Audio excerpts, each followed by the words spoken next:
వాయిదా తర్వాత ప్రారంభమైన శాసనసభలో విపక్ష సభ్యులు ఆందోళన కొనసాగించారు. సభాపతి పోడియం వద్దకు చేరుకుని ప్రత్యేక హోదా ఆంధ్రుల హక్కు అంటూ వైకాపా సభ్యులు నినాదాలు చేశారు. సభాపతి పోడియంపై కాగితపు ప్రతులను విసిరారు. వైకాపా సభ్యుల తీరును భాజపా సభ్యుడు విష్ణుకుమార్ రాజు తప్పుపట్టారు. నా ప్లేస్ నుంచి ఇక్కడికి మార్చి ఇక్కడ నేను మీతోటి మాట్లాడటానికి పర్మిషన్ తీసుకుంటున్నాం అధ్యక్ష. ఎందుకంటే అక్కడ కూర్చుంటే వీరందరూ కూడా అడ్డు తగిలి ఈ సభా సాంప్రదాయం సభా మర్యాదల్ని కూడా మంట కలిపి పరిస్థితి తీసుకొస్తున్నారు అధ్యక్ష. ముందుగా నేను కోరేది వారు నిరసన వ్యక్తం చేయొచ్చు, కానీ మీ పోడియం దగ్గరికి వచ్చి మీ సీట్ల పక్కన వచ్చి ఇలా నుంచుంటే మీరు బయటికి వెళ్ళటానికి కూడా అవకాశం లేని పరిస్థితి ఏర్పడింది అధ్యక్ష.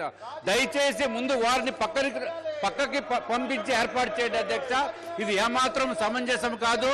నేను గౌరవ ప్రతిపక్ష నేత వైఎస్ జగన్మోహన్ రెడ్డి గారిని కోరేది ఏంటంటే, మీ సభ్యుల్ని స్పీకర్ గారు సీట్లు పక్క నుంచి ముందు పక్కకు రమ్మని చెప్పి సభా సాంప్రదాయం కాపాడటం అనేది మన బాధ్యత.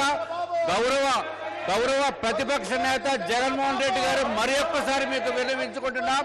మనం ప్రొద్దుట దేశం గురించి, మనం దేశ భక్తి చాటే గురించి మనం గీతం పాడినప్పుడు కూడా మీరు రాలేదు. మళ్ళీ మధ్యలో ఒక 5 క్వశ్చన్స్ అవర్ కూడా జరగనివ్వరు. మనం ముందే సాంప్రదాయం ప్రకారం క్వశ్చన్ అవర్ అయిన తర్వాతే మీరు నిరసన వ్యక్తం చేద్దామని చెప్పినప్పటికీ కూడా మధ్యలో వచ్చి ఇష్టం వచ్చినట్టు మీరు ఎలా చేయడం ఏమాత్రం తగదు.